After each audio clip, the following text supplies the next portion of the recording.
जनतेच्या हक्काचं खुलं व्यासपीठ, आवाज जनसामान्यांचा. Live Maharashtra one news.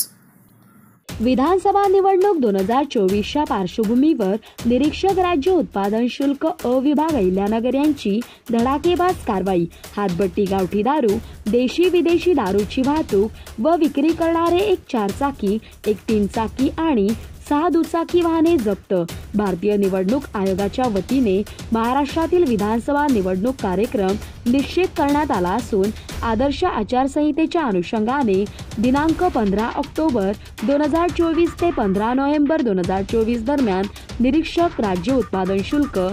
विभाग अहिल्यानगर यांनी विशेष मोहीम राबवून अहिल्यानगर शहर, नेप्ती, खडकी आणि खंडाळा परिसरामध्ये हातभट्टी, गावठी दारूची निर्मिती, विक्री आणि वाहतुकीवर एकूण 39 गुन्हे नोंद करण्यात आले असून त्यामध्ये 6 दुचाकी वाहने, एक 3 चाकी वाहन आणि एक 4 चाकी वाहनासह 8,750 लिटर रसायन, 1,446 लिटर हातभट्टी गावठी दारू, 40 लिटर ताडी, 40.50 बली देशी दारू, 6498 विदेशी दारू, 5.85 बली बियर व वाहनाचा एकूण 12,50,305 रुपये किमतीचा मुद्देमाल जप्त करण्यात आला आहे. सदरची कारवाई श्री सागर धोमकर, विभागीय उपायुक्त राऊशू, पुणे विभाग, पुणे, श्री प्रमोद सोनाने, अधीक्षक राऊशू अहिल्यानगर, श्री प्रवीण कुमार तेली, उपाधीक्षक राऊशू अहिल्यानगर यांच्या मार्गदर्शनाखाली श्री कुमार टी ढावरे,